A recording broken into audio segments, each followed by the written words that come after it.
Maravilha. Acho que tá rolando. Tá com cara de que tá tudo aí. Deixa eu dividir minha tela com vocês. Cadê vocês? Maravilha. Deixa eu mutar a Karina. Vou mutar a Larissa também. Vou pedir para todo mundo que estiver aqui na live botar a câmera para funcionar. Então liguem as câmeras e desliguem os áudios, por favor. Estou botando a Ângela Palácio. Maravilha. Vou dividir minha tela então com vocês. Lembrando que a leitura dos Samhitas aqui no Zoom, ela inclui o uso obrigatório da câmera. Se você não está confortável de dividir sua câmera, não tem problema, você pode assistir lá no YouTube, tá? Sem problema nenhum. Beleza, galera? Vamos que vamos. Pragadirogan satatana shaktana sheshakaya prasrutana sheshan autsukyamolharatidan jakhana yopurva vaikyaya namostu tasmai. Sejam todos bem-vindas, sejam todos bem-vindos a mais um vídeo da série Vida Veda nos Samhitas, no canal do Vida Veda no YouTube. Meu nome é Matheus e hoje a gente vai continuar a nossa leitura do Ashtanga Hridayam Sutrasthana, capítulo 5, o capítulo dos líquidos que inclusive está chegando quase indo para a reta final. Não sei se eu posso falar isso. Estamos no Shloka 50 rounds, ele tem 80. Não, estamos quase na metade. Olha aqui eu celebrando antes da hora. Beleza, estamos quase na metade desse capítulo, olha que maravilha. Falando aqui dos olhos, né? E hoje a gente vai continuar a nossa leitura, né? Na nossa leitura da semana passada, a gente começou a falar sobre os olhos e falamos especificamente também sobre o Tila Teila, que é o óleo de gergelim, que é o grande, né? É a menina dos olhos, né, do Ayurveda, não sei se pode falar isso, é o grande centro, né, o melhor óleo que tem vegetal, de acordo com os Samhitas. Beleza? Então, Rubbles, vamos que vamos, Kshira Varga, 50 e pronto, 57, 58. Eu estava numa expectativa de que a gente ia conseguir ler os 59, os 60 e tal e tal. Mas eu tô achando que vai ficar puxado, tá? Vai ficar puxado para mim, principalmente porque eu vim correndo para casa, eu estava em reuniões na rua e aí vim correndo para casa, cheguei todo esbaforido, então vou precisar da ajuda de vocês também, porque vou traduzir esse negócio aqui com vocês.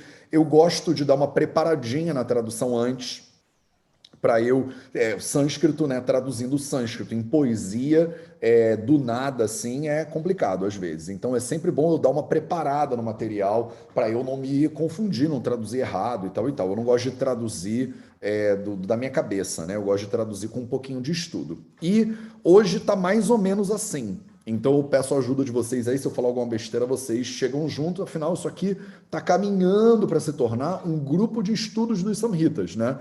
Então a gente está indo nessa direção.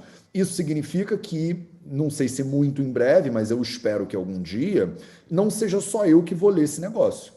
Eu não sei se vocês sabem, mas já falei para algumas de vocês que estão aqui já há mais tempo. Na Índia, quando eu faço um grupo de estudos dos Samhitas, né? Eu era, né? Agora não estou mais lá, mas eu era parte de grupos de estudos dos Samhitas que, por exemplo, com 5 integrantes, 6 integrantes, nunca aconteceu como acontece aqui, de ter 20 pessoas só no Zoom, né? Na nossa leitura da semana passada, tinham 70 pessoas no YouTube vendo esse negócio. Do tipo, isso nunca aconteceu na Índia, na escola, lá no Ayurveda Academy, nunca vi. No Acharya eram eu e o Dr. Acharya, eu sentava na casa do Dr. Acharya com mais 5, 6 alunos. Eu nunca ouvi falar de terem 20 e poucas pessoas lendo o Ashtanga Hridayam ao mesmo tempo. Muita gente acha que é pouco, eu acho que isso é muito, eu acho absurdo. Eu acho que vocês são, tipo, nerds das nerds dos nerds, tá ligado? E a galera agora ainda tá puxando o movimento de aulas particulares de sânscrito e tal e tal. Tipo, palmas para vocês, meninas maravilhosas, Larissa e tal, a galera que tá animando aí esse movimento. Boto muita pilha, boto muita fé, porque é isso é que é ser nerd, né? Não tem outra parada. Então, parabéns para vocês que estão aí se organizando, essa autonomia, tomar o controle da parada nas mãos de vocês, sem eu precisar, né? A Lá me mandou uma mensagem falando, Matheus, né, não sei o que lá. Eu falei, não, Lá, se organizem aí, cara, isso é o poder, vocês vão destruir, cara. E esse nível de autonomia, vocês vão chegar em breve num nível de autonomia que a Larissa vai ler aqui o Samhita do dia, entendeu? Que o Ricardo Barreto vai ler o Samhita do dia. Vai sim. Não sei, a Luciana vai ler o do dia. Então a gente vai combinar uma semana antes, vai dizer assim, olha, semana que vem, Slocas 57, 58, quem é que vai ler? Aí o Ricardo Barreto vai falar, eu leio. E aí o Ricardo Barreto vai pegar, vai preparar, tem uma semana, vai dividir, vai traduzir e vai apresentar pra galera. Na Índia é assim que acontece. Na Índia não era o Matheus toda vez que lia a parada. A gente estava num grupo de 5, 6 pessoas. E aí, ó, o próximo quem é? Ah, o próximo é o Ko, por exemplo, que é um médico amigo meu que agora está lá na Coreia, né, trabalhando. Ou o próximo é o do Sun, que é um outro colega coreano também, que estava sempre nos grupos de estudo. O próximo é o Siddhartha, que era um indiano lá, que estava sempre nos nossos grupos de estudo também. Então a gente sempre alternava, entendeu? Algum dia, essa série do Vida Vedana Samhita, se o meu trabalho estiver sendo feito da maneira certa, vocês vão ter autonomia para levantar a mão e dizer: semana que vem deixa comigo. Não vai ser agora, mas mais para frente. De repente não vai ser no Ashtanga Hridayam, mas a gente depois do Ashtanga vai chegar no Charaka. De repente, quando chegar no Charaka, vocês já vão estar no ponto perfeito, com o sânscrito em dia muito melhor do que o meu, se tudo der certo, né? A gente que dá aula, a gente prepara para os alunos serem melhores do que o professor é, né? Então, o mínimo que eu espero de vocês é que o sânscrito de vocês seja muito melhor do que o meu, porque o meu ele é bem rudimentar.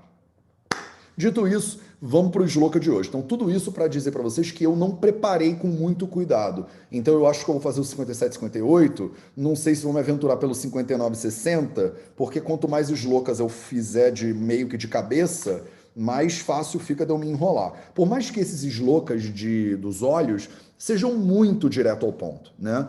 Eles não são tão intricados como os Slokas do capítulo 1, por exemplo, e 2, né? Que tem uma série de anunciações de paradigmas, né, do funcionamento da fisiologia humana. Esses capítulos, principalmente agora o 5 e o próximo 6, eles são capítulos que óleo de gergelim, propriedades, propriedade, propriedade, propriedade, sabor, sabor, sabor, serve para isso, é contraindicado para aquilo, darará. Então é relativamente direto ao ponto, até por isso eu estou me aventurando nessa tradução um pouco mais livre. Beleza? Então vamos que vamos. Os Slokas 57 e 58, para a gente começar, eles dizem o seguinte: Satiktoshna Mairandam Tailam Swadusaram Guru Vardhmagulmanila Kaphanudaram Veshamajwaram Urukshopaucha Katiguhya Koshtha Prashthashrayau Tikshnoshnam Pichilam Bisram Raktairandodbhavam Twati. Então vamos transliterar essa parada. Deixa eu pegar aqui meu negócio. Então, Satiktor,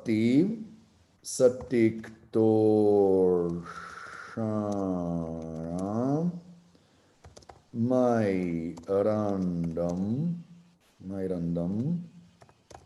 Tailam, Swadu, Saram, Guru. Tá vendo? Todas essas palavras, bem ou mal, vocês já conhecem. A gente já meio que falou, Swadu, Saram já falou, Guru já falou, Erandam é a palavra mais nova que tem aí nesse meio esloquinho até agora, mas Satikta, Ushna, vocês já ouviram essas palavras, então vocês vão ver que aos poucos vai ficando mais animal, entendeu? O negócio vai ficando mais fácil. E vocês vão pirar se você já não tá pirando, porque algumas de vocês já estão pirando, porque você está lendo isso aqui e você fala, conheço essa palavra, conheço essa palavra, conheço essa palavra, conheço essa palavra. Depois de 10 palavras, a sensação que você vai ter velho, eu falo sânscrito. E aí tu vai querer botar isso no Facebook, vai mudar o seu LinkedIn. Quantas línguas estrangeiras você fala no LinkedIn? Ah, eu falo inglês, proficiência em inglês, espanhol e sânscrito. Desculpa, sabe quando você solta o microfone no colo do entrevistador? Então você me desculpa, eu falo sânscrito. Ah, então fala um pouco de sânscrito aí. Aí tu vai falar, tipo, Guru, Swadu, Tailam, alguma coisa, né? Mas, pô, vai falar mais do que ele. Então tá tudo certo. Então, se você já tá pirando com essa parada de que você, aos pouquinhos, está entendendo algumas palavras, cara, e a tendência é você ficar cada vez mais nerd, tá? Vardmagulmani la kapha,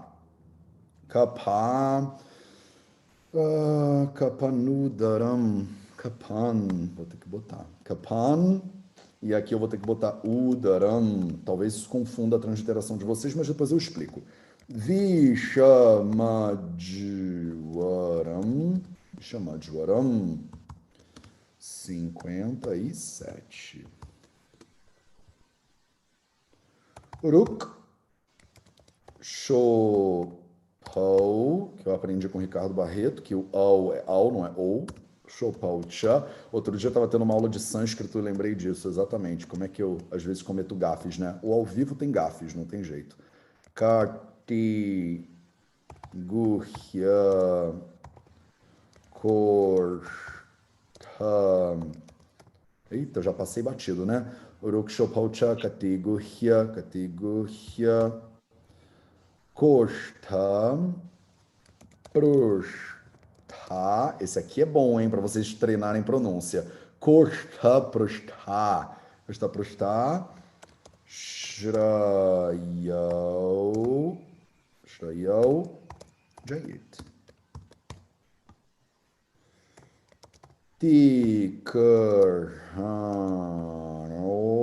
Tikrano, Shnam, Tikrnoshnam, Pichilam, Tikrnoshnam, Pichilam, Visram, Visram, Raktair, Raktairan, Dod, Bhavam, Raktairan, Dod, Bhavam, Tuati. Tuati. Beleza, foi. 58. Show de bola. Então vamos lá. Então, Satikta Ushana. Satikta Ushana. Vocês conhecem já a palavra Tikta e conhecem a palavra Ushana. A palavra Ushana, ela tem um duplo significado que você tem que sempre tomar cuidado com o contexto. Vocês já cansaram de saber que a palavra Ushna significa quente, né? Ushna significa quente. Só que no contexto dos sabores, no contexto dos raças, a palavra Ushna, ela não significa quente, ela pode significar picante. Então, se você lembrar, vocês com certeza lembram, no capítulo 1 do Ashtanga Hridayam Sutra, ele quando fala o shloka de sabores, ele fala Swadu Amla Lavana Tikta Ushana Kashaya Kaha. Então ele usa a palavra Ushana Kashaya Kaha. A palavra Ushana, lá no Ashtanga Hridayam Sutra capítulo 1, não estava dizendo quente. Ele estava dizendo o quê? Picante. Eu sei que é muito comum em português a gente inclusive chamar o picante de quente, né? Tem lugares na Bahia, por exemplo, que você pede a comida mais quente, né? E aí, o que significa mais quente? Não é que ele vai aquecer a comida no fogo mais, é que ele vai tacar lá a pimentinha. Então, tomem cuidado, porque isso acontece muito. Você tem que entender de acordo com o contexto. Ele está falando que essa substância que a gente vai estudar agora, ela tem um virya Ushna, ela tem uma potência quente, ou ele está falando que essa substância, ela tem o sabor picante, tá? Tomem cuidado para vocês não confundirem isso, porque conceitualmente são duas coisas diferentes. Tem substâncias que têm um virya shita, frio, mas tem sabor picante. Não é necessário que uma substância que é picante no sabor seja quente na propriedade, tá? É normal que seja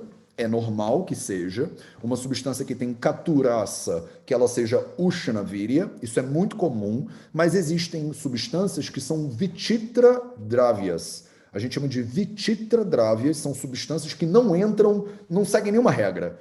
Elas têm um comportamento próprio. Você tem uma expectativa em cima desse, você fala, ah, Matheus, se a substância ela é picante, a potência dela é quente também. E aí você encontra um vichitra dravya, por exemplo, que não é. Ele joga você de cabeça para baixo. Então tomem cuidado com esse negócio, tá?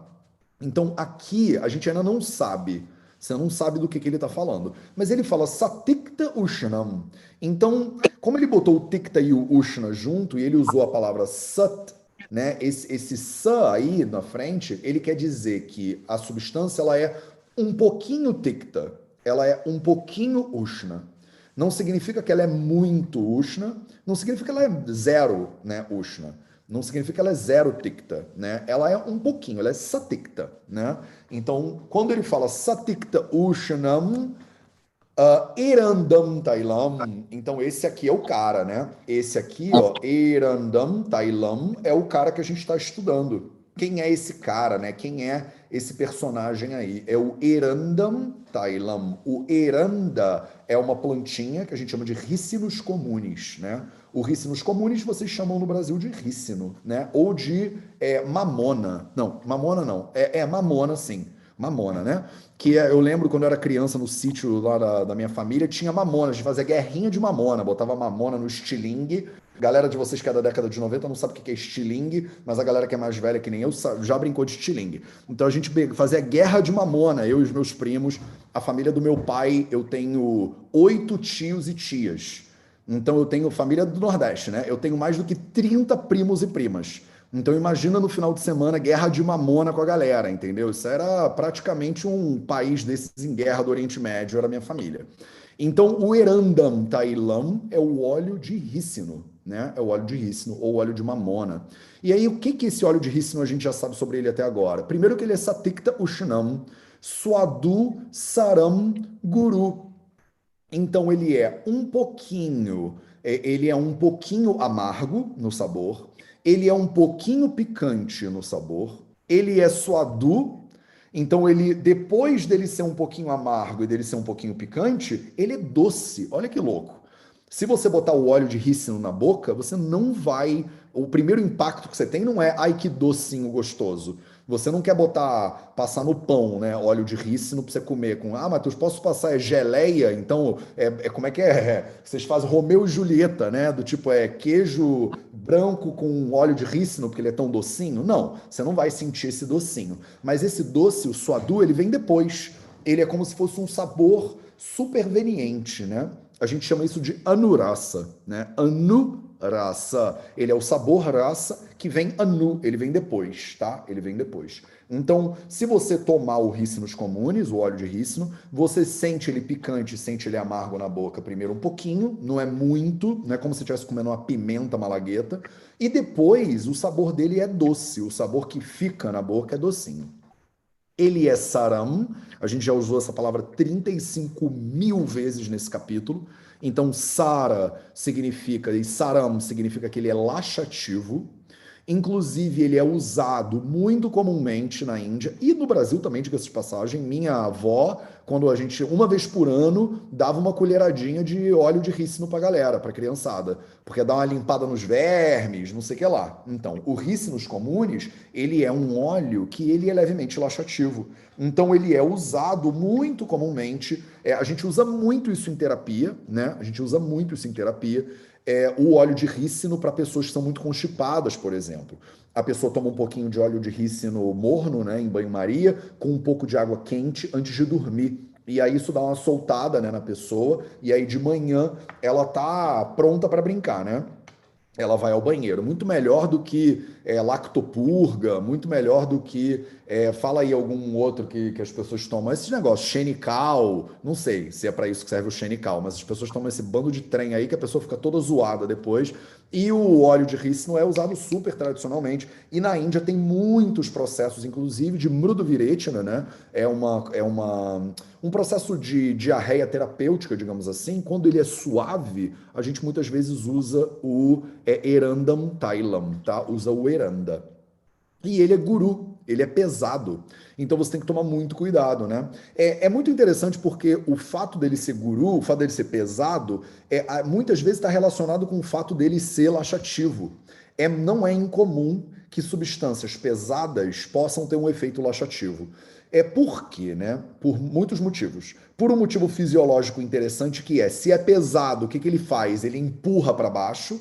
Então a tendência é você, né, ele ir para baixo mesmo. Substâncias que são mais leves, que são mais quentes, tendem a subir, né? Então você pega uma pimenta malagueta, por exemplo, na visão do Ayurveda, que é poético até de falar isso assim, mas você pensa, uma substância que ela é muito leve e muito quente, ela tende a subir.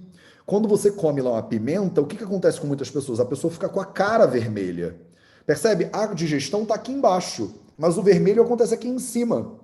Por quê? Ayurvedicamente falando, é porque aquela substância ela tem uma leveza que no processo de digestão ela sobe. Então ela promove a roxidão na cara da pessoa, né? O álcool faz isso com muitas pessoas também. A pessoa fica coradinha, não é isso? Por quê? Porque muitas vezes ele é leve, ele sobe no corpo. Quando ele é pesado, ele empurra para baixo, ele desce no corpo. Então, muitas substâncias pesadas, primeiro por esse lado, tem esse papel laxativo. E outra coisa que acontece que também é muito comum é, por ela ser pesada, se a pessoa não digerir ela muito bem, a tiçara, por exemplo, a diarreia, ela vem muito de um problema de digestão. Se a pessoa não consegue digerir direito a comida, aquilo ali pode gerar a tiçara. Então, algumas ideias aqui, né, só para vocês. E aí ele manda brasa, né? Então falei algumas características do óleo de rícino aqui. E agora vamos ver para que ele serve, né? Então, Vardma, Gulma, Anila, Kapha, Nut. Então, e Udaram, né?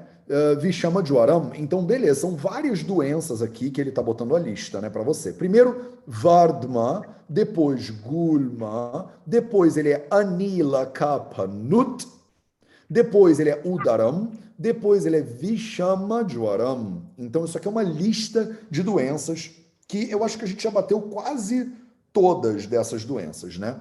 Então, Vardma e Gulma são duas doenças de crescimento, né? Basicamente. Então, o Gulma, ele muitas vezes traduzido bizarramente como tumor, fantasma, umas traduções muito loucas. E ele é uma doença que normalmente se manifesta no abdômen, né, da pessoa. São crescimentos dentro do abdômen, da cavidade abdominal.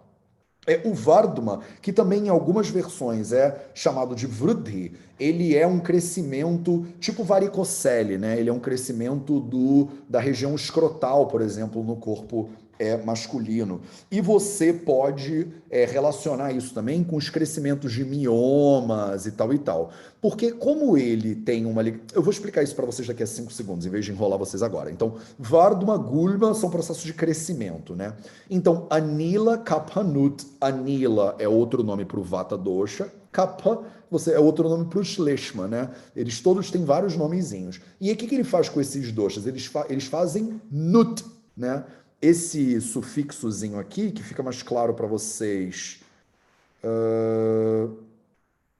Caramba, eu pulei o. Não, é porque eu parti o Sandhi. Então, Kapanut, Kapan Udaram. Não, eu tô falando besteira. Ele vai falar isso. Será que eu que errei aqui? Calma aí. Vardmanila Kapha Udaran. Não tem o Nut aqui. Vishamajwaram. Ele vai ter que botar isso daqui a pouco. Rukshal Chakatigu Hyakajayot Tikshna Ushnam Visram Bhavan. Bom, ele não falou então. Eu inventei que ele botou um nut em algum lugar, mas ele não botou, é mentira. Então, Vardmagulma, se vocês. Eu traduzirei certinho. Anila Kaphan Udaram. Então ele não botou nut em lugar nenhum. Eu li um nut aí, mas não tem, tá? De qualquer forma, ele está falando de coisas que são apaziguadas, mas está faltando um verbo aqui. Vardmanila Kaphan Vishamajoran. Ruksha Paucha Katiguhya Kosta Prosta Shrayal Jayet. Ele usa o Jayet. Então, beleza. Então, ele está falando Jayet, né? E ele está aplicando Jayet, que é um verbo, a todas essas coisas que vêm antes. Então, vamos ler todas elas, tá? Então, o verbo Jayet, ele vem da palavra Jai, né? E a palavra Jai é ser vitorioso, é ganhar, né? Vocês que estão acostumadas com hinduísmo, né? Com Hare Krishna, vocês falam, né? Jai Shri Krishna, Jai Rama, Jai isso, Jai aquilo. É a mesma coisa, tá? É da mesma raiz que vem. É conquista, né? Vitorioso, salve, né? Sei lá, como vocês quiserem traduzir. Então, aqui nesse contexto, Jayet é um viderlinga desse verbo que significa assim, ele apazigua, ele melhora, ele conquista tudo isso que vem antes. Então, o que ele conquista? Vardma e Gulma, já falei, essas doenças de crescimento. Ele conquista Anila e Kapan, ele conquista o Vata Dosha e conquista o Kapha Dosha. Então, ele serve para apaziguar Vata e apaziguar Kapha. Ele apazigua Udara. Então, Udara são tipos diferentes de crescimento abdominal, que muitas vezes são correlacionados com ascite, né? Então, o acúmulo de líquido, né? Enfim, intersticial, ou seja lá como for, dentro da cavidade abdominal, né? Então, vários tipos de ascites diferentes entram aqui em Udara. E Vishamajwaram, a palavra Jwara é uma doença de aumento da temperatura corporal e uma sensação de esquisita no corpo, né? A pessoa não está confortável. Isso é Jwara, né? Muitas vezes correlacionado com febre, né? Não é exatamente febre, porque o sistema patológico, né, não é igual ao da febre de acordo com a medicina moderna, mas como a pessoa está com a temperatura corporal elevada, a gente fala, né? Tem uma palavra em inglês que chama hiperpirexia. Eu não sei se fala isso em português. Se tiver algum médico aí, ou alguém que saiba melhor português do que eu, você pode falar. Então, em inglês, a gente chama isso de hyperpyrexia, né? O aumento da temperatura corporal. É uma das apresentações, né, desse Jwara. E, no caso aqui, o Erandam Thailam, ele não é para qualquer Jwara. Ele é especificamente para um subtipo de Jwara, que a gente chama de Vishama Jwara. É uma febre que ela é Vishama, ela é intermitente. Ela é muito louca, ela vai e volta. Então, tem pacientes que são assim, na apresentação com febre, por exemplo, e no dia seguinte a pessoa tá boa, no outro dia ela tá ruim de novo. Aí depois pula 2 dias ela tem febre de novo. Então é uma febre muito louca. A palavra vixama significa isso, é errático, intermitente, meio doido. E essa palavra está sempre conectada com a influência de Vata Dosha, né? Então, normalmente, quando você tem o Vishama, você tem uma interferência de Vata aí, né? A gente vai chegar lá na frente, no capítulo, no Nidana e no Chikitsa de Jwara, e a gente vai estudar o Vishama Jwara de maneira mais detida, né? Então, mas o Erandam Thailam, ele pode ser usado em casos de Vishama Jwara. Por quê? Eu falei, né? O Vishama Jwara tem um elemento de Vata importante. E o que o Erandam Thailam ele faz com o Vata? Ele faz Anila Jayet. Ele conquista o Vata, ele controla o Vata. É pelo mesmo motivo que ele controla Vardhma, que ele controla Gulma e que ele controla Udara. Então, Udara, Vartama, Gulma são todas doenças de acúmulo de Vata Dosha, tá? Essas doenças, né, dentro da perspectiva moderna, por exemplo, os miomas, né, essas doenças uterinas, todas elas têm uma relação muito forte com um bloqueio de Apana Vayu. Com o bloqueio de Apana Vayu. Você bloqueia o funcionamento fisiológico de Apana Vayu e esse Apana Vayu bloqueado, ele tende a agravar. O Vata agravado na região de Basti, nessa região, né, da barriga, da bexiga, né, das partes reprodutivas e sexuais, ele tende a gerar uma série de problemas de crescimento nessa região.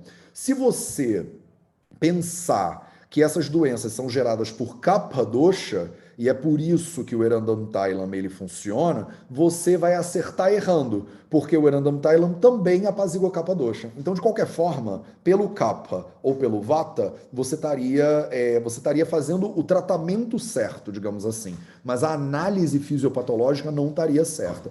Existe sim muitos casos de miomas e tal, um componente de Kapha Dosha que torna, né, esse processo de crescimento mais sólido, mais estável, difícil de sair daquele lugar onde ele está. Só que o início do processo, normalmente esses processos de crescimento começam com um bloqueio no caminho de Vata Dosha, tá?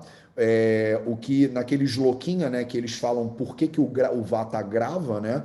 O Vata ele agrava por 2 motivos fundamentais, né? Vayor datuk shayat kopo margasya varanena. Tchau. Então o Vata ele agrava por Margasya Avarana. Quando você bloqueia o caminho de Vata, você faz Margasya, o caminho do Vata Avarana, você bloqueou, e aí o Vata tende a agravar. Não tem muito para onde ele ir, né? E aí ele gera esses problemas aí. É óbvio que o Vata, ele adora, né, bagunçar o Pitta e bagunçar o Kapha também. Ele adora. A gente, inclusive, diz que Kapha e Pitta, eles são pangu. Eles não conseguem se mexer se não fosse por Vata Dosha. Então, muitos teóricos, né, do Ayurveda, eles, inclusive, eu concordo com essa posição, né, humildemente aqui, porque eu ainda não sou um teórico do Ayurveda, mas eles argumentam que, mesmo em doenças de Pitta, em doenças de Kapha, tem um Vata Dosha sempre ali. Até quando a gente fala que a doença ela é 100% Kapha Dosha, tem um elementozinho ali que a gente fala, cara, tem um elementozinho ali, tá? Eu não sei se eu botei todo mundo para dentro, eu acho que sim, né? Não tem sala de espera, então tá tudo certo. Tá, eu acho que tá tudo certo. Beleza, então percebe como tem várias doenças aqui, né? O Vishama Jwara, que é uma doença clássica de Vata Dosha agravado, que são melhoradas, né, por causa da utilização do Erandam Tailam, né? E aí ele continua, ó, isso aqui, ó, esse meio shloka inteiro aqui é Vata Dosha. Então, o que ele fala? Ruk Shopau. Então, Ruk e Shopau são dois sintomas, né, físicos. Ruk significa dor. Então, Uruk significa dor e Shopou significa inchaço, edema, né? Então, se a pessoa está com dor ou se ela está com inchaço, com edema, vocês podem até usar a palavra inflamação, se vocês quiserem. O processo fisiopatológico não tem nada a ver uma coisa com a outra, mas muitas vezes, quando você olha, você vai falar, cara, a pessoa está com o ombro inchado, ela está com o cotovelo inchado, ela está com um calombo, né, em algum lugar. Então, em casos de Uruk e em casos de Chopal, Uruk Chopal, onde, né? Em lugares específicos, nesses lugares aqui. Então, Ashraya, no caso Ashrayau, então aqui, ó, para vocês na transliteração, ó. Ashrayau vem de Ashraya ou de Ashrayi, que significa o local, né? Em que locais que se você tiver Ruk e Chopal, você poderia usar o Erandam Tailam e ele faria Jayet, ele conquistaria a sua dor, ele melhoraria esse inchaço. Primeiro, Kati. Segundo, Guhya. Terceiro, Koshta. Quarto, Prushta. Então a gente tem 4 lugares, de acordo com esses locais, que se você tiver dor nesses lugares, ou se você tiver inchaço nesses lugares, você poderia usar o Erandam Tailam de maneira bem sucedida. Primeiro lugar, Kati. Kati são os quadris, né? Kati são as ancas. Quadril, anca, cintura também é outra palavra que a gente muitas vezes usa, né? Kati é essa região, né, bem da cintura mesmo do quadril. Gurya, eu adoro essa palavra. A palavra Gurya significa segredo. A palavra Gurya, ela significa o segredo, né? A região do segredo. O que é a região do segredo? São as suas partes íntimas, são suas partes privadas. É o jeito que eles usam de falar assim, no pênis, na vagina, né? Na parte reprodutiva. Então, no seu Gurya. Vocês vão ver a palavra Gurya bastante nos Samhitas, entendeu? É para dizer, a gente usa em português, fala suas partes privadas, né? Privado significa exatamente isso, que é oculto, não é isso? Não é à toa que você vai ao banheiro, quando você vai ao banheiro, você faz cocô e xixi onde? Na privada, né? Ninguém quer ver o negócio. Você senta lá, você não vê, toca a descarga para ninguém ver aquele negócio, né? Então é o privado, é assim que a gente foi educado. Então, Gurya são suas partes privadas, né? Koshta, a palavra Koshta, ela faz um paralelo aqui, uma contraposição com a palavra Shaka, tá? A palavra Koshta, ela significa tudo que está dentro do corpo, o mais interno do corpo. Muitas vezes traduzido como intestino. Tá errado. Costa não é intestino, tá? Então, costa é a parte mais interna do corpo. Todo o trato intestinal, começando lá no esôfago e tal, mas quase todos os órgãos acessórios da digestão, fígado, pâncreas e tal, para muitos autores são considerados dentro desse contexto de costa também. Então a gente tem 3 lugares, né, dentro do corpo, no desenvolvimento do corpo humano. Quando a gente estuda lá, né, embriologia, mais para frente, a gente vai ver. Então a gente tem a parte mais interna do corpo, a parte mais de fora e a parte intermediária, né? Tem 3 caminhos para as doenças, por exemplo, né? E esses caminhos têm tudo a ver com essas partes do corpo. As 2 principais aqui é o dentro e o fora, né? Fora a gente chama de chakra, então, por exemplo, a pele, o tecido linfático e tal, a gente chama isso de chakra, e dentro a gente chama de koshta. Então, se você está com uma dor dentro, dor de estômago, por exemplo, dor nos intestinos mesmo, você pode ser beneficiada pelo uso do Erandam Tailam de alguma maneira. Não é sair que nem uma louca botando Erandam Tailam, tá? Mas por quê, né? Porque o Erandam Tailam, ele ajuda em Ruk e Chopal. Ele ajuda em Ruk e Chopo, em Chopa, porque essas duas manifestações, esses 2 sintomas, são clássicos de Vata Dosha agravado. Como Ruk, a dor, ela é um sintoma clássico de Vata Dosha, a gente vai ver isso lá no capítulo 10, 11, 12 do Ashtanga Hridayam Sutra, daqui a pouco a gente está lá, daqui a mais alguns anos, você sabe, o Vata Dosha tem tudo a ver com dor, tem tudo a ver com inchaço. Então, dor no quadril, dor nas suas partes íntimas, né, suas partes privadas, dor no seu intestino, no seu estômago, no seu esôfago e tal. Tudo isso aí pode ser beneficiado pelo uso de Erandam Tailam. E Prushtha, a palavra Prushtha significa atrás, né? Significa as costas.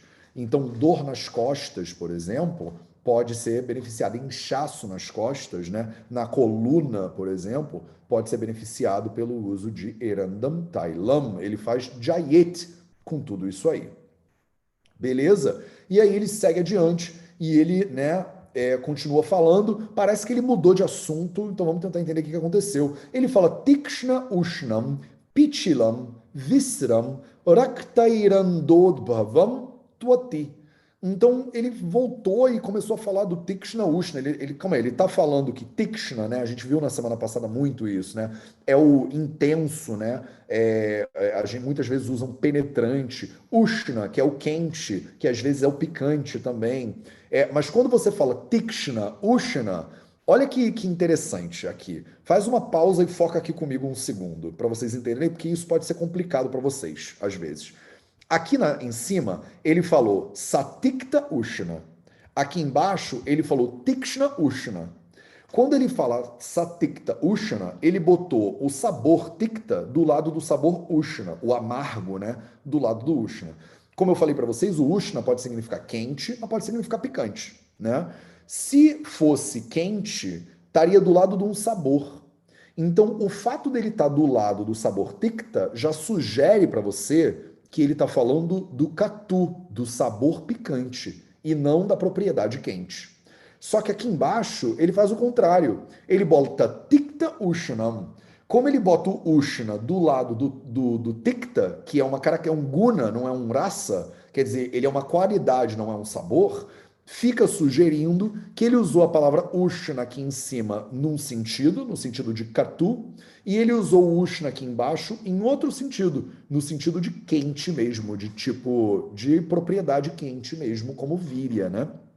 Então ele falou Tikta Ushnam, então isso aí é bastante penetrante, né? E Ushna, ele é bastante quente, e ele é pitila. Então ele é tikshna, desculpa, não tikta, ele é tikshna ushnam e ele é pitila. A palavra pitila significa, como fala isso em português? Em inglês a gente fala tipo slime. É uma coisa que ela é grudentinha, sabe? Tipo chiclete. Chiclete tem essa sensação. O gel, por exemplo, de babosa, quando você abre a babosa e tira aquele gel da babosa, ele é meio pitilinha também, ele é meio grudentinho, sabe? Não é a sensação normal do óleo. O óleo, ele não, ele é snigda, ele é oleoso mesmo, né? Não é todo óleo que é pitila. Pitila dá uma sensação até de mel. Sabe o mel que você abre e ele fica aquele tracinho no mel? Ele fica grudento, ou cola, né? Você bota uma cola na mão, ela fica aquele grudentinho. Então, esse grudento, ele é essa propriedade, né? Que chama pitila. Visram, a palavra visra, já vimos também bastante, significa mal cheiroso, né? O cheiro, ele não é legal, o cheiro é esquisito. Então, calma aí, ele está falando do Erandam Tailam? Não, ele não está falando do Erandam Tailam. Ele está falando do Rakta Eranda Udbhavam. Então, Rakta Eranda é uma subespécie do Erandam. É um tipo de Eranda. Que tipo de Eranda? O tipo Rakta, o tipo vermelho. Tem um Eranda que ele é verdinho e tem um Eranda que é mais vermelhinho. E esses Erandams são diferentes. Eles são diferentes, tá? E é isso. Tuati vem de Tuam, então é só um indicador, né? Quem é essa pessoa aí que ele estava falando. Beleza? Então, esses foram os dois slokas aqui sobre o Erandam Tailam. Deixa eu ver se vale a pena a gente ir para frente. Eu acho que podemos tentar, né? Vamos tentar? pelo menos a gente translitera e já deixa, já estamos 40 minutos, tem mais 20 minutos, não vamos perder tempo hoje. Então, esse é o Erandam Thailam, né? O óleo da mamona. Deixa eu fechar a janela, porque vai começar a bater sol aqui bem na cara de vocês.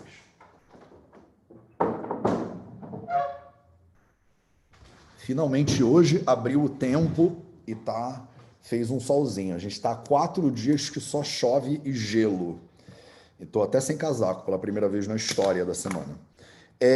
Então vamos continuar, tá? Vamos continuar. Falamos aqui do Erandam Thailam, né? Esse óleo aí da mamona. E vamos continuar com o Shloka número 59. Então, o Shloka número 59, ele diz o seguinte. Esse aqui eu não preparei. A gente vai fazer ele junto e vamos na sorte, tá? Ele fala: Katushnam sarshapam tikshnam kapashukrani lapaham laghu pittasra krutkotha Kushtar Shovrana Jantujit. Então vamos transliterar essa parada aí para começar os trabalhos. Então, primeiro ele é Katu, longo, Katushanam Sarshapam, Katushanam Sarshapam Tikshanam Kapam Shuk Nilapaham. Beleza. Laghu Pitta Sra Krut Kotha Kushtar Sho Vrana Jantujit. 59. Então, beleza. Então ele já começa, né? Igualzinho ele começou os shlokas anteriores. Katu Ushnam Sarshapam. Ele já manda direto de quem que a gente vai falar agora. Então agora vamos falar sobre Sarshapam, conhecida como Brassica juncea. É a tal da mostarda, né? Se eu não me engano, é. Então, o óleo da mostarda, o Brassica juncea, ele tem algumas características que a gente vai ver aí agora. Olha que interessante. Deixa eu fazer um parêntese aqui antes da gente continuar. Olha que óleos que o Ashtanga Hridayam, ele está trabalhando aqui com vocês. Ele começou com o óleo de sésamo, né? O óleo de gergelim. Depois ele foi para o óleo de eranda, né? Agora ele está indo para o óleo de mostarda. Esses óleos não são os óleos que a maioria de vocês usam no dia a dia, né? Na maioria de vocês no dia a dia usa azeite de oliva, vocês usam óleo de, sei lá, girassol, soja, milho, essas coisas. Você não vai achar nada disso nos Samhitas. Por que que você não vai achar isso nos Samhitas? Porque os Samhitas, eles foram escritos há 1500 anos atrás na Índia. E não tinha esses óleos lá. Eles não usavam para nada essas coisas. Você não vai achar, por exemplo, óleo de coco. Canso de falar isso para vocês. Óleo de coco não tá nos Samhitas. As pessoas gostam de achar que óleo de coco e pimenta malagueta é tipicamente indiano, mas não é. Não tem pimenta nos Samhitas. Por que não tem pimenta nos Samhitas? Porque a pimenta chegou na Índia com os portugueses, com essa galera. A pimenta, ela veio do México. Ela não é típica da Índia. As pessoas acham que comida indiana é típica, tradicionalmente apimentada. E não é. Não é tradicionalmente. É tradicionalmente há 500 anos, 400 anos. Mas na tradição védica mesmo, você não tem pimenta malagueta aqui, entendeu? Então, quando você lê os Samhitas, você tem duas possibilidades interessantes aí. A primeira é que você tem um portal na direção do passado. Você consegue entender o que era a Índia, né, há 1500 anos atrás, há 3000 anos atrás. A gente acha que a Índia é comendo apimentada à base de óleo de coco, por exemplo, e não tinha esse negócio, né? Se eu tivesse que, antes da gente ler o capítulo, só falasse assim, chuta aí quais são os óleos mais usados dentro do Ayurveda que vão ser listados. Provavelmente vocês não iam falar mostarda, né? A gente nem usa óleo de mostarda direito. No Brasil é até difícil de encontrar na maioria dos lugares óleo de mostarda, mas é o terceiro óleo mencionado aqui. E essa ordem de mencionar dos Samhitas aponta para a ideia, aponta para o fato de que eles usavam muito isso aqui antigamente, né? Tem muitos lugares do mundo que ainda é fácil, na Índia, por exemplo, até hoje é fácil de encontrar, mas tem muitos lugares do mundo que isso aqui não é fácil de encontrar. E aí a gente, quando acabar a família, o Taila Varga, a família dos óleos, a gente vai ter que também se perguntar como é que a gente entende os óleos de hoje em dia. Porque não tem aqui azeite de oliva, óleo de girassol, não tem nada disso. Óleo de linhaça, né? Essas coisas não tinham aqui atrás.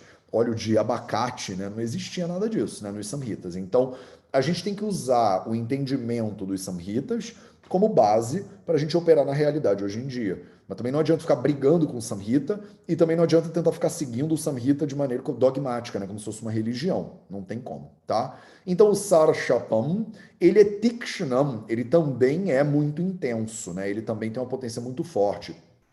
Ele é Katu e ele é Ushna. Então ele usou as duas palavras aqui, né? Para você não ficar na dúvida, né? Ele usou a palavra Katu, que significa picante, e usou a palavra Ushna, que pode significar picante. Mas como ele botou Katu, Ushna, aí você sabe que ele não está usando a palavra Ushna como picante. Ele está usando a palavra Ushna como potência quente.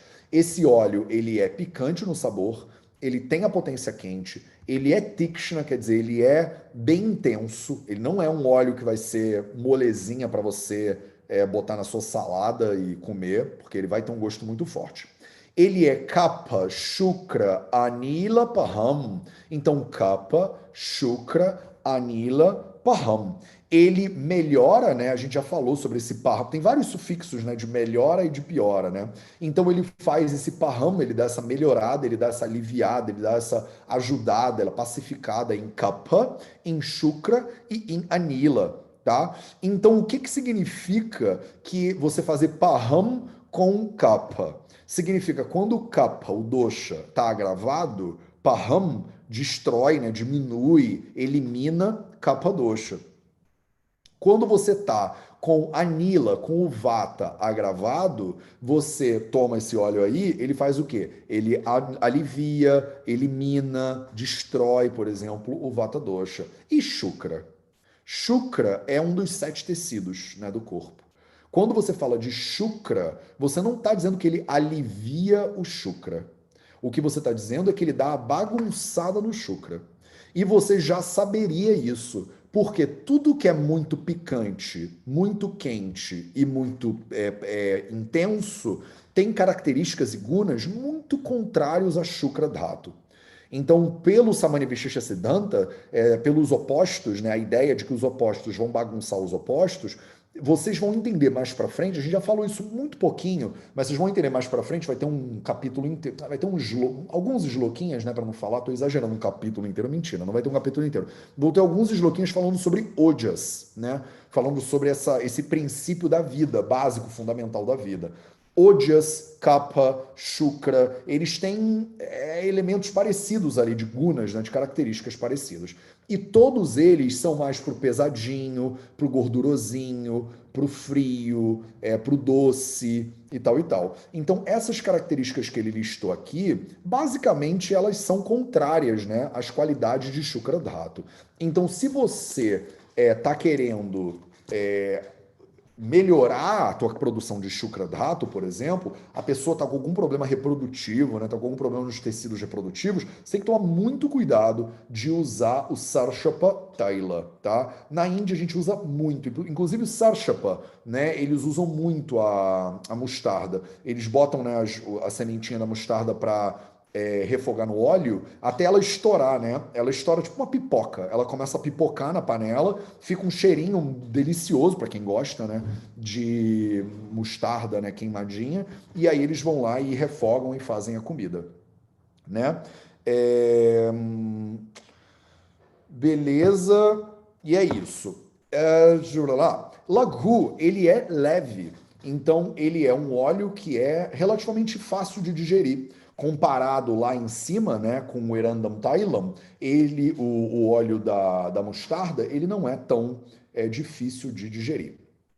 Pita, Asra, Krut.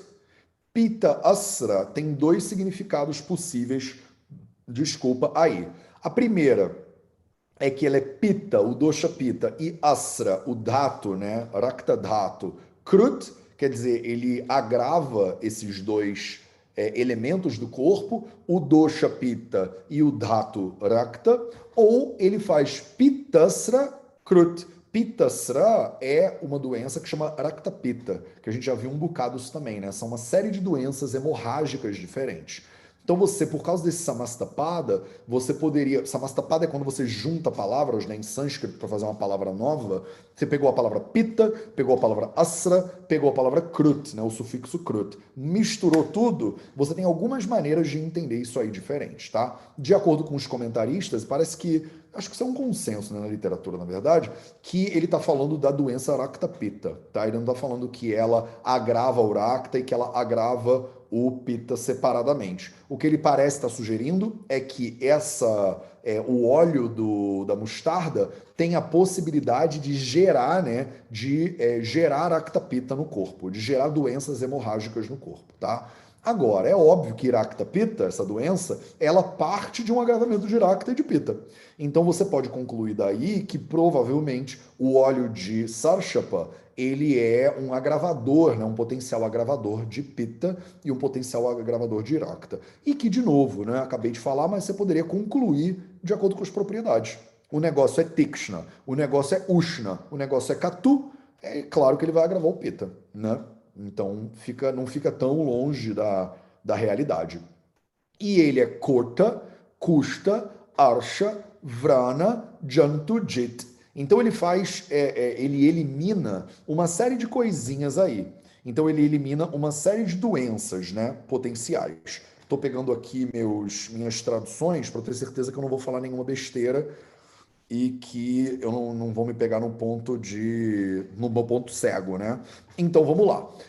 Kotha, a palavra kotha é uma série de doenças de pele, né? Muitas vezes pode ser traduzido como urticária, inclusive, mas são doenças de pele de forma geral. Doenças de pele que muitas vezes, olha aqui, são geradas por Pitta Dosha, né? As doenças de pele, quase todos os custas e tal, tem um elemento de vata, sem dúvida nenhuma incluído aí, mas também tem uma participação de Pitta Dosha incluída aí também, tá? A gente, inclusive, o último grupo de estudos de casos clínicos falou, se eu não me engano aqui de cabeça, de uma doença de pele, né? Ricardo até levantou, né, um tipo de custa lá e tal.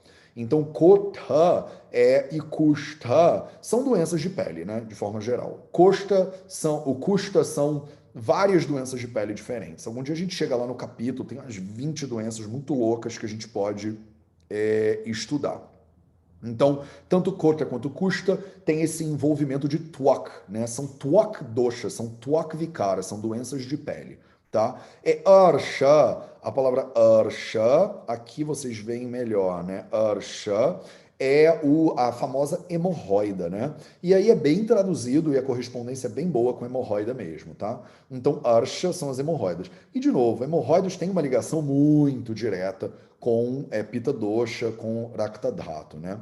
Quando a gente faz o tratamento de hemorroidas, eu tive a honra, né, de estudar num hospital que o departamento de proctologia era muito famoso na Índia, vinham alunos da Índia inteira fazer especialização em proctologia no hospital onde eu me formei, na Gujarat Ayurveda University. Então eu fiquei quase um ano em rotação em proctologia. Então eu vi muita hemorroida, fístula em ano, fissura, essas coisas todas, né? E Vrana. Então, Vrana são vários tipos de machucados diferentes, né? Então, se você bateu com o joelho em algum lugar e abriu a pele, isso aí conta como Vrana. Então, são vários tipos de machucados, de traumas possíveis, de úlceras também. Ih, falou que eu fui logado para fora da minha conta no Zoom. Eu espero que vocês estejam me vendo e me ouvindo. Vrana Jantu Jit. Então, a palavra Jantu, a gente já viu isso também. Quando é que foi? Alguns slokas mais para frente. Eu acho que foi quando a gente estava falando de cana-de-açúcar, se eu não me engano, né? A palavra Jantu, ela bate muito, tem uma relação muito direta, é um sinônimo da palavra Krami, né? A palavra Jantu, a palavra Krami, são tipo parasitas, né? Vermes, bichinhos, né? Desses pequenininhos, infecçõezinhas e tal e tal. E o que esse óleo ele faz, né, com essas coisas todas? Ele faz JIT. Ele faz JIT. Então ele melhora, né? Ele melhora problemas de pele diversos, ele melhora as hemorroidas, ele melhora o vrana, né? Melhora úlceras, melhora machucados na pele, ele melhora doenças parasíticas, né? Infecciosas e tal e tal. Você tem que tomar muito cuidado com o Sarashapatailam, porque ele tem um potencial de gerar alguns probleminhas aqui, né? Então ele deixou bem claro que é delicado, né, o que ele pode gerar no Shukradhatu, então ele pode dar uma quebrada no Shukradhatu, pode dar uma prejudicada na qualidade de Shukradhatu, e ele pode gerar doenças hemorrágicas diversas por causa do agravamento de Pitta e por causa do agravamento de Rakta Dhatu. Beleza? Deixa eu ver se eu esqueci de falar alguma coisa.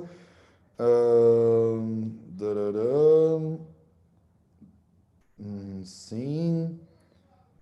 Maravilha. Eu acho que eu falei tudo. Esses caras aqui concordam comigo mais ou menos, mas eu tô seguro, mas mais ou menos seguro do que eu tô falando, o que é suficiente, eu acho, para hoje. Beleza? Então, para nossa leitura da semana que vem, posso fechar aqui nossos queridos ilustres. Então, para a nossa leitura da semana que vem, vou botar aqui na tela, a gente vai para o Shloka número 60, a gente vai para o Shloka número 61, e aí a gente termina, se tudo der certo, e há de dar, a gente, né, se Deus quiser e ele há de querer, e ela há de querer, deixa eu tirar uma linha daqui para ficar mais visível para vocês. Pronto. É isso aí. A gente vai ler o 60, o 61, a primeira metade do 62 e acaba o Taila Varga, acabam o grupo dos olhos. Então, essa é a hora que vocês tiram uma foto, um print screen e tal, e mandam lá para a galera do grupo dos nerds no Telegram, beleza? Vou parar de dividir minha tela com vocês. E essa é a hora que eu boto vocês aqui nos quadradinhos para ver pelo menos a carinha de vocês. Esse é um momento de satisfação pessoal meu. E vocês tiverem dúvidas, Manuela de Oliveira já levantou a mão. Levantem a mão aí se vocês tiverem dúvidas, a gente tira umas duvidazinhas e vamos que vamos. Fala, Manu. Oi, Matheus. Ali em relação ao óleo de rícino ainda, eu queria saber se Não fala, entrariam Manu. também. Oi? Não estão me ouvindo? Manu, eu nem sei se você está falando ou não, mas eu só não estou Tá te me ouvindo. ouvindo? Tá todo mundo ouvindo? Se vocês tiverem dúvidas, a gente tira umas duvidazinhas. Calma aí. Vamos que vamos. Fala, Manu. Eu tava no mudo esse tempo todo. Eu não tinha reparado. Maravilha. Eu Tá. acho que agora eu tô. Fala, Manu. Tá me ouvindo, Matheus? Agora tô. Tá, Matheus, em relação ao óleo de rícino ainda, tá? As doenças que ele cita ali, o ovário policístico também entraria nas doenças de formação de tumores? Essa é uma primeira pergunta, peraí. Maravilha, obrigado. E a segunda era se sim, né, considerando que, como tu falaste, que são doenças que normalmente têm um agravamento de vata como base, se o kapha se relaciona de alguma forma nesse agravamento também, pensando mais na base fisiopatológica. Não sei se eu estou desviando demais o assunto, tá? Se não Não, tá tiver, bom, tá maravilhoso. É isso tá. mesmo. Então, toma cuidado para não confundir ovário policístico com síndrome do ovário policístico, tá? O SOP, ele é uma síndrome, ele não é uma doença. Então, ovário policístico, para todo mundo que está aqui ouvindo, é você pegar lá um ultrassom, passar lá no ovário da paciente, e você vê que tem microcistos no ovário. Isso é ovário policístico, tá? Então, a síndrome do ovário policístico não é só ter um monte de cisto no ovário. Então, tem 4 elementos que são comuns, né, no diagnóstico de uma síndrome. Toda síndrome, quando você usa a palavra síndrome, você não está falando de um problema, você está falando de vários problemas, né? Então, você não pode falar assim, eu fiz lá um ultrassom, tenho cistos no ovário, tenho síndrome do ovário policístico. Não, não pode. Para você ter uma síndrome, você tem que ter alguns sintomas, né? Então, por exemplo, a tua menstruação ela é irregular, você tem que ter sintomas androgenizantes, né? Tem que ter um problema hormonal qualquer lá, que uma ginecologista pode falar disso muito melhor do que eu. Quando você fala do cisto no ovário, por exemplo, ele pode entrar sim. Os cistos no ovário, por exemplo, como os miomas e tal, eles são processos de crescimento indevido dentro do corpo, né? A maioria dos cânceres, por exemplo, também entram aqui. Os tumores, né, de forma geral, eles entram aqui. Então, esses corpos esquisitos, eles se formam via de regra por causa do bloqueio no caminho do Vata Dosha, tá? E aí é um microbloqueio no microcaminho. Porque vocês têm que entender, quando a gente usa a terminologia caminho aqui, eu falo caminho, né? Vocês de repente estão viajando na maionese no que vocês acham que é caminho. Mas qualquer lugar no corpo onde passa alguma coisa é um shrota, tá? Então a gente usa o termo shrota, né? E o Ricardo adora isso, shrota varoda e tal, né? Então o shrota, ele é qualquer lumen onde passa alguma coisa. Se você pegar uma célula, por exemplo, a membrana celular, ela tem uma bomba de sódio e potássio. A bomba de sódio e potássio é um shrota. Ela é um canal onde passa alguma coisa. No momento que você tem uma insulina conectando com o receptor de insulina, que abre uma porta para a entrada de glicose na célula, aquela porta de entrada de glicose na célula é um shrota. Então pensa aqui comigo, vamos viajar um pouquinho. No momento, estou fugindo um pouco do assunto, só para vocês entenderem o conceito de Schrota e o conceito de bloqueio de Schrota, que invariavelmente gera um agravamento do Vata, né? Porque você bloqueia um Schrota, você bagunça o fluxo natural daquele Schrota e aí você agrava o Vata. Se a pessoa tem resistência insulínica, ela produz a insulina. Se isso ficar muito complexo, mediquês para vocês, a gente retoma isso em um outro momento, porque eu estou fugindo um pouco do assunto. Estou trazendo para a medicina moderna para fazer sentido na cabeça de vocês, tá? Porque às vezes fica mais fácil, né? Vocês conseguem visualizar melhor. A pessoa que tem resistência insulínica, ela produz insulina talvez lá no pâncreas, a insulina ela chega para conectar na célula e ela não consegue conectar na célula, né? Por uma série de questões diferentes que a gente está aí tentando entender até hoje, muitos médicos e pesquisadores hoje em dia apontam para o fato de ser uma potencial lipotoxicidade, quer dizer, tem uma camada de gordura que impede a insulina de acoplar direitinho no receptor. Então isso acontece muito, por exemplo, em células musculares, né? Que a pessoa que está fazendo atividade física, ela usa lá, a insulina não acopla, né? A insulina não acopla, a célula não abre um portal para receber a glicose. O que acontece com a glicose? A glicose não entra para a célula. Se a glicose não entra para a célula por causa da resistência insulínica, a glicose fica acumulada onde? Na corrente sanguínea. Então a glicose acumulada na corrente sanguínea, quando você faz um exame de sangue, aparece lá. Ah, Matheus, eu tenho a glicose 250. Tem muita glicose circulando no meu corpo. Por que tem muita glicose circulando no seu corpo? Porque você não está absorvendo a glicose para as células direito, ou talvez você está absorvendo, mas está comendo glicose que é uma louca, ou um louco. E aí está sobrando glicose na tua corrente sanguínea. Glicose na corrente sanguínea não é legal. Ela mexe muito, né, na pressão hidrostática, na osmose e tal, e ela bagunça os vasos sanguíneos, principalmente quando você fala de microcapilares e tal. Isso não importa para vocês. Mas ó, vamos trazer esse raciocínio agora para dentro do Ayurveda, né? No momento que a pessoa ela tem um problema de acoplamento lá da insulina, o que não abre o portal da célula para entrar a glicose, isso aí é um bloqueio no Shrota. É um microbloqueio no Shrota. Mas o que esse microbloqueio no Shrota ele gera? Ele gera um agravamento de Vata Dosha ali. Entendeu? Até na portinha da célula isso pode acontecer. Faz isso em um monte de células espalhadas pelo corpo, você começa a ter um agravamento de vata, vata, vata, vata, vata, vata, vata, vata. Aí o que a pessoa tem? A pessoa tem um problema de diabetes, por exemplo. Aí ela chega lá com diabetes pra gente. Ou se vocês, né, que gostam mais de Ayurveda e ficar mais no negócio, melhor ainda, né? Você diagnostica um problema urinário nela e esse problema é diagnosticado como prameha, né? Prameha é um problema urinário e principalmente o prameha, ele tem 4 tipos de prameha que são derivados de Vata Dosha. Então é o Vata Dosha agravado que gerou prameha. Tem Pitta de prameha, Kapha de prameha e Vata de prameha. Todos os doshas podem estar envolvidos nessa brincadeira. Mas então, isso pode acontecer no nível micro. Não é sempre que o bloqueio do Shrota é o bloqueio do seu cólon, entendeu? Às vezes a pessoa ela tem facilidade de pensar assim, ah, Matheus, eu tô constipada, então isso é um bloqueio, né, no fluxo natural do meu cólon que vai agravar Vata Dosha. Sim, isso também é verdade. Mas você tem uma série de canais microscópicos e grandões que o bloqueio nesses canais gera agravamento de Vata. Tem uma série de doenças neurológicas, por exemplo, que a não transmissão do impulso nervoso, na perspectiva moderna, é a base da doença. Ou uma transmissão complicada, né? Você não produz o neurotransmissor direito. Tô viajando aqui com vocês, mas olha isso. Você não produz o neurotransmissor direito. Então, no encontro de um neurônio com outro, você não tem a produção do neurotransmissor direito, né? Ou você não produz quantidade suficiente, ou você não recebe ele direito. Esse contato aqui equivocado, o que que ele é? Ele é um bloqueio no fluxo natural de Vata Dosha.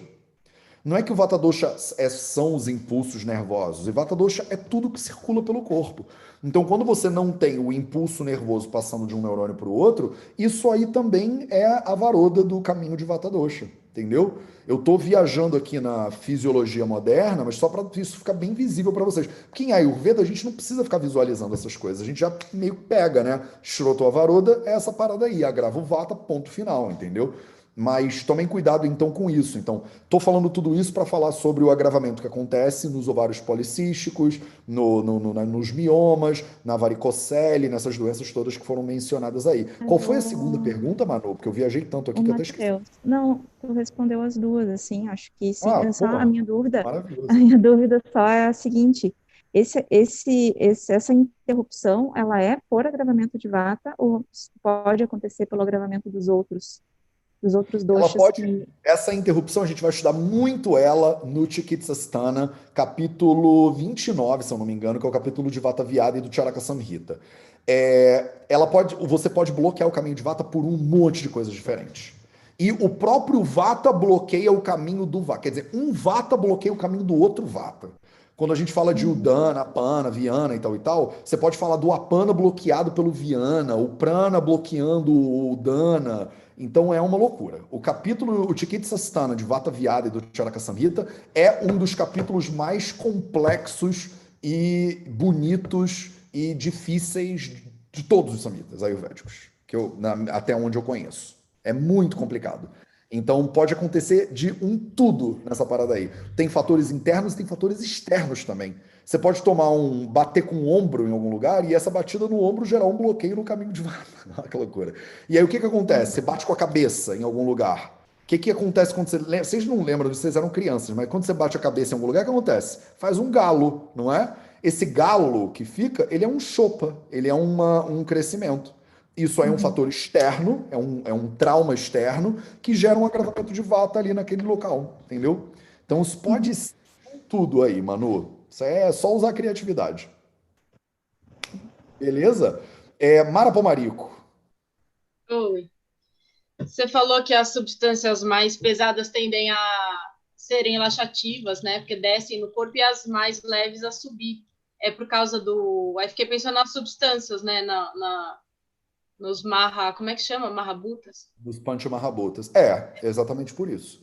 Normal, sim. Normalmente as substâncias leves, elas têm um predomínio de Akasha e de Vayu Mahabhuta. Normalmente as substâncias mais pesadas têm um predomínio de Prithvi e Jala Mahabhuta. O Agni também é mais pro leve do que pro pesado, né? Então ele entra nas leves também. Então sim, sim, existe essa correlação. É que a gente não, você vê, os samitas não falam tanto de Panchamahabhuta assim, nesse estágio que a gente está inicial. Muita gente, quando começa a estudar Ayurveda, a primeira aula de Ayurveda é Panchamahabhuta Dosha Panchakarma. O que, em termos tradicionais, é uma loucura. Porque não é assim que a gente começa a Ayurveda de acordo com Charaka, com Sushruta, com Vagbata, né? A gente vai falar de Panchamahabhuta lá no capítulo 9. Tipo, vai demorar um par de tempo para chegar lá, entendeu? Você tem que entender um monte de coisas antes. E, como eu sempre falo para vocês, isso aqui você estava do lado do médico na clínica, ele estava te ensinando esses negócios. Então é muito prático, entendeu? Você aprende essas doenças, Vishama-Dwara e tal, não é porque você já sabe tudo sobre Vishama-Dwara. E a maneira ocidental de aprender seria, quando eu falo Vishama-Dwara, a gente ia parar uma semana para estudar Vishama-Dwara, né? O que é Vishama-Dwara, como é que começa, como é que termina, como é que trata. Próxima doença, custa. O que é custa, quantas pessoas custa, o que faz, como é que começa, como é que... Não. No Samhita não é assim. O Samhita, ele faz uma demão suave de conhecimento. Ele vai repetir 35 mil vezes a palavra custa, Jwara, até ele chegar no capítulo de Jwara, aí você fala, porra, ele já falou tanto de Jwara, e agora que ele vai me explicar o que é Jwara. E aí, nesse momento que ele para te explicar, você já vai estar mais madura, porque você já vai saber que óleo que serve para Jwara, que óleo que não serve, que comida que agrava, que comida que não agrava, que óleo de coco faz, que o açúcar, nananã. Aí você está pronta para aprender Jwara de maneira mais completa, entendeu? Pelo menos assim é a metodologia de ensino tradicional, né, védico. Ela é muito diferente, né? No colégio a gente não aprenderia assim, né? Do jeito que eles ensinam. Tá claro, Mara? Ah, tá. Muito obrigado. Bom, se não tem mais nenhuma dúvida, essa foi a nossa leitura dos Samhitas de hoje. Você já tem dever de casa para fazer. Semana que vem a gente continua, e se tudo der certo, termina com os óleos, né? E aí passa para o grupo das bebidas alcoólicas, se eu não me engano, aqui de cabeça. Então todo mundo já começou a sorrir, né? Eu consigo ver as carinhas de vocês. Metade da turma é alcoólatra e já estão loucas para saber. Porque é isso, né? Esse capítulo 5 é muito maravilhoso. Porque ele começa a ficar prático, né? Você começa a ver como é água de coco, velho. Tipo, tem água de coco na minha geladeira. Será que eu devia tomar? Não devia tomar? E aí você começa a desmontar uma série de crenças que vocês têm, né? Do que é a Ayurveda, que você ouviu falar no livro do Deepak Chopra, o que você acha que deveria ser, que não deveria ser. E agora tá ficando, eu acho, bastante prático. Então a gente vai ter o capítulo 5 e 6. O capítulo 6 é gigantesco, que vão ser muito práticos, né? São essas coisas que a gente usa no dia a dia. E aí depois pro 7, 8, 9, a gente vai começar a ficar mais teórico de novo. Aí a gente volta para a teoria ayurvédica e aí a gente vai assentar a teoria ayurvédica bonito. Do capítulo 9 ao capítulo 14 é teoria muito boa. E aí do capítulo 15 até o final do livro, né, do final desse volume, que são 15 capítulos até o capítulo 30, ele vai começar a dar as terapias, né? Começar a pincelar terapias para você. O que é o Vamana, o que é o Viretna, o que é o Basti, como é que faz a Byanga e tal e tal. Então assim, quando a gente acabar o Sutrasthana, daqui a 20 anos, como vocês gostam de brincar, né? Seus brincalhões, eu termino isso aqui, tem um monte de meme circulando pela internet. Eu morro de rir, a equipe do Vida Veda fica mandando, olha aí a galera sacaneando o Matheus, o pessoal adora. Porque no Vida Veda é a mesma coisa, o pessoal adora me zoar. Hoje a gente estava tendo uma reunião sobre o TikTok do Vida Veda e eles querem me botar para fazer dancinha do I'm a Savage, não sei o que lá. E eu fico gongando tudo, né? Eu tenho que, não vai rolar, não é isso. Não estudei 7 anos de sânscrito para isso, meu povo, para ficar dançando no TikTok. Mas como a gente é descontraído, né? E todo mundo é bem humorado e debochado pra caramba, vocês não imaginam como é que são as reuniões de equipe da equipe do Vida Veda. Beleza, galera? Então a gente se vê semana que vem. Transliterem essa parada, revisem tudo. Vocês que são nerds, que vão começar aí as aulas de sânscrito, cara, aproveitem muito as aulas de sânscrito. Ah, caraca, calma aí. Eu preciso aproveitar para avisar isso aqui para vocês. Olha, eu já terminando sem fazer o meu dever de casa. Esse sábado a gente tem grupo de estudos de casos clínicos. Então não esqueçam que a gente tem grupo de estudos de casos clínicos. O caso mais votado foi um caso de cálculo renal. Então esse sábado a gente vai falar sobre cálculo renal. Tem umas 25, 30 pessoas só por enquanto no grupo de estudos, o que está maravilhoso, tipo um petit comitê. A gente montou grupinhos de 5, né? Para essa galera do grupo de estudos continuar estudando e se aprofundar nos estudos muito. E vocês que são nerds, que assistem a série do Vida Veda nos Samhitas, são mais do que convidados. Se você quiser pegar isso aqui, tudo que a gente faz no Vida Veda nos Samhitas e aprofundar na prática, o grupo de estudos de casos clínicos é o lugar e a gente se vê lá esse sábado. Beleza? Um beijo para vocês e até quarta-feira que vem. Ragadirogan satatanu shaktan sheshakaya prasurtana sheshan hautsukya mohara tidanjakana yopurva vaidyaya namostu tasmai bhishajam sadhu vratanam bhadramagamashalinam abhyasta karmanam bhadram